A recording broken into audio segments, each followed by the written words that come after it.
¿Qué tal? Bienvenidos a Psicología de las Masas. Voy a hacer un análisis del partido de hoy que jugó a la noche Boca contra Vélez.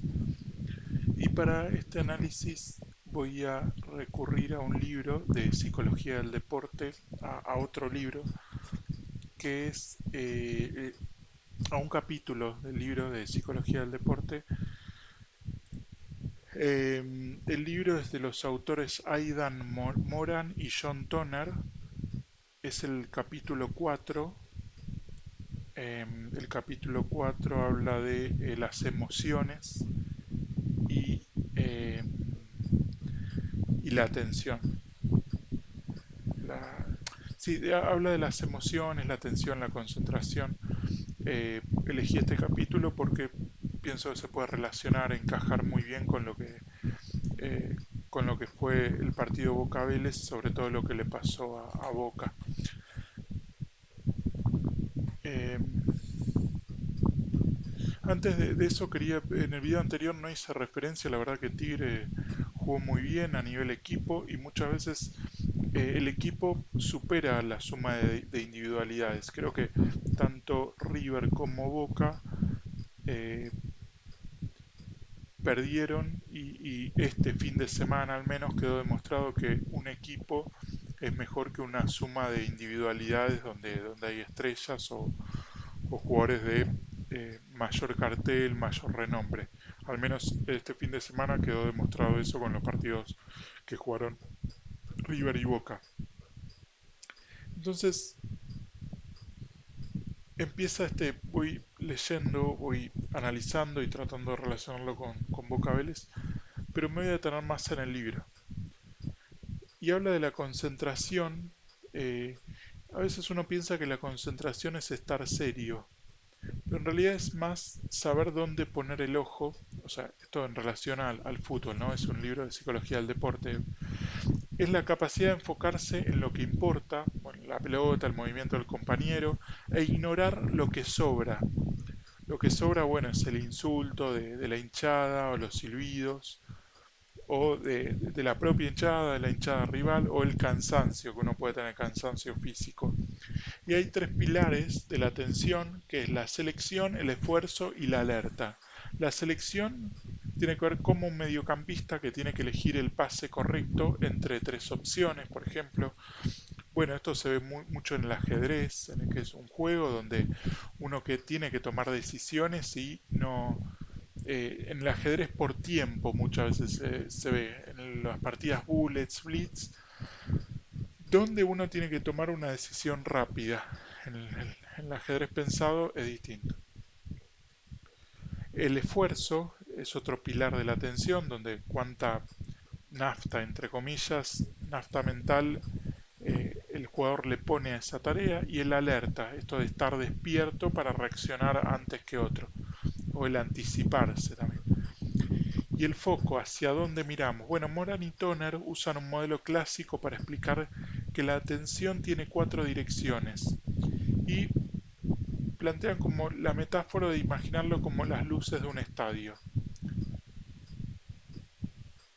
Por un lado, es un cuadro de triple entrada donde por un lado está el tipo de foco, después qué hace el jugador y después el ejemplo en la cancha. Bueno, en el tipo de foco, el externo amplio, el jugador lee todo el panorama y eso se puede ver cuando un defensor, el central que ordena la defensa, viendo cómo el rival va a atacar.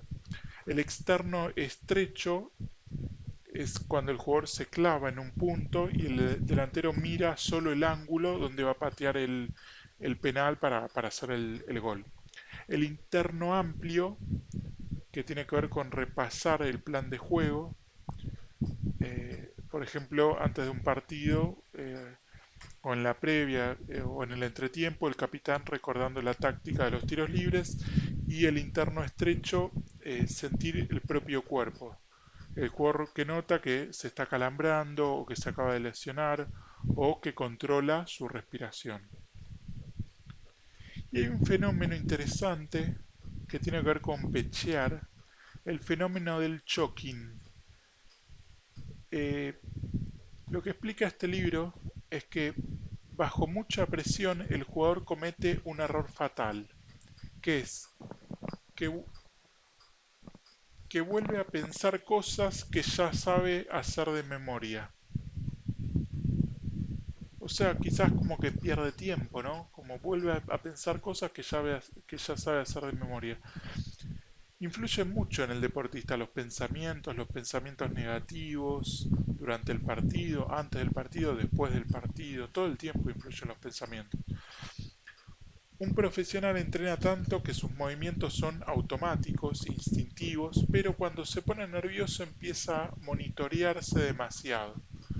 Le empieza a trabajar mucho la cabeza, ¿no? Es como si de repente te pusieras a pensar conscientemente cómo caminar, seguramente terminarías tropezando. A eso le llaman parálisis por análisis.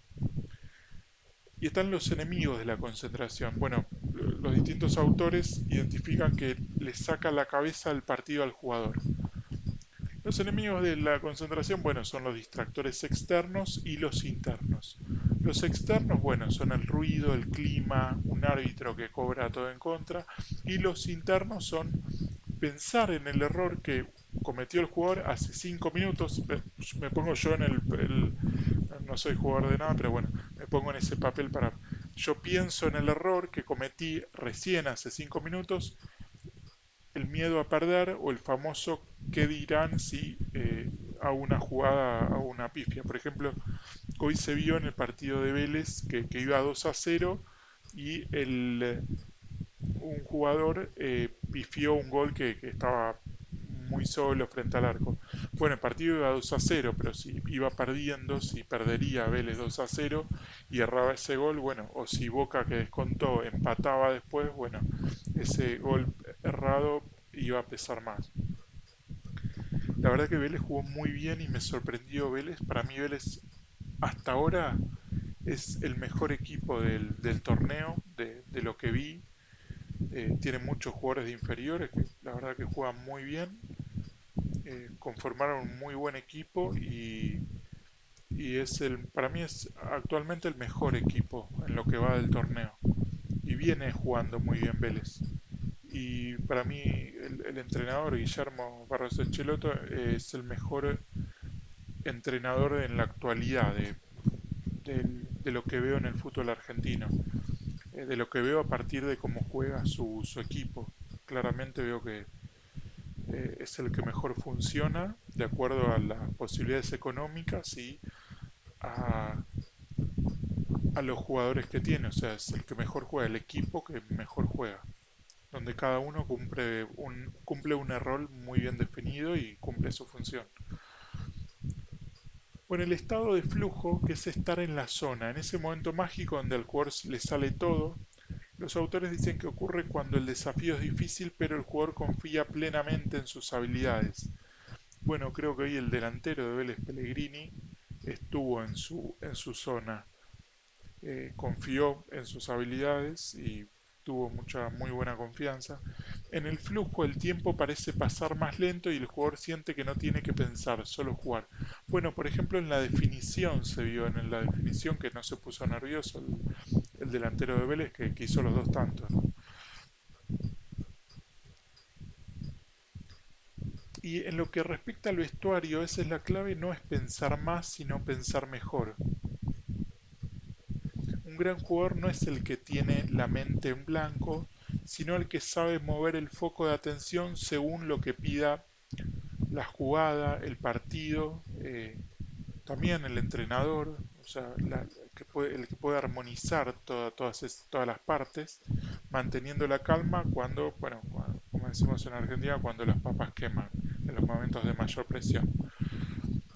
Bueno, eh, respecto al partido, bueno, creo que elegí este capítulo porque siento que eh, a Boca a nivel equipo le faltó emoción en el partido y que el gol que hizo el, el- el- un chico que son creo que sus primeros partidos fue un golazo, o sea, fue un golazo de otro partido y eso reactivó a Boca, pero ya quedaban pocos minutos.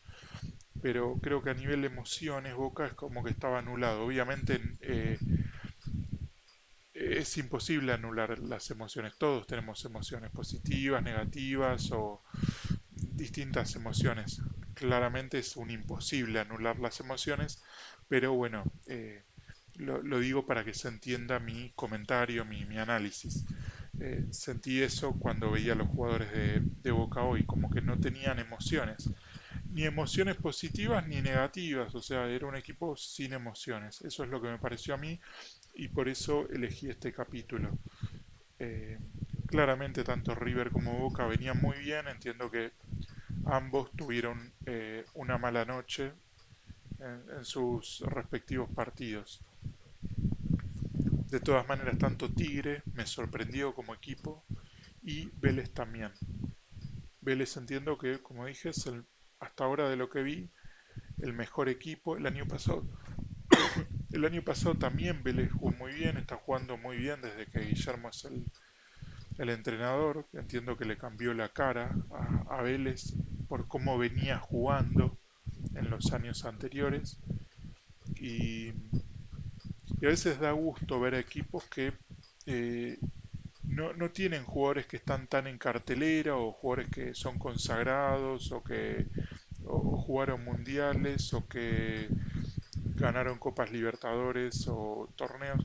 A veces también eso quiero, saliendo un poco del partido de hoy de Vélez Boca, a veces hay que rescatar mucho, a veces se olvida que hay jugadores y entrenadores también que quizás no ganan torneos, no ganan campeonatos, o ganan muy pocos, o ganan uno o dos, pero son entrenadores muy, muy buenos, muy importantes, y que a veces no están tan en cartelero, no los destaca tanto el periodismo, y se podrían destacar, ¿no? Se podrían mencionar más. Eh, Desde mi óptica, desde mi forma de ver, no siempre, no es lo único ganar campeonatos, torneos. Hay jugadores que quizás nunca en su vida ganaron un torneo, pero son excelentes jugadores. No hay que regir o no se tendría que regir todo por los campeonatos o los torneos o quién gana más torneos, quién gana más campeonatos, olvidándonos de jugadores que quizás no ganaron campeonatos o ganaron pocos, pero también son excelentes jugadores y bueno, si les gustó el video pueden dar su me gusta, comentario o suscribirse, ojalá que sí, que puedan suscribirse, la verdad que me vendría, me aportaría, me motivaría mucho, me pondría con una emoción de alegría, de felicidad, aumentar mi cantidad de suscriptores para seguir más motivado para seguir subiendo estos videos. Bueno, será hasta la próxima y les deseo buen comienzo de semana. Hasta luego.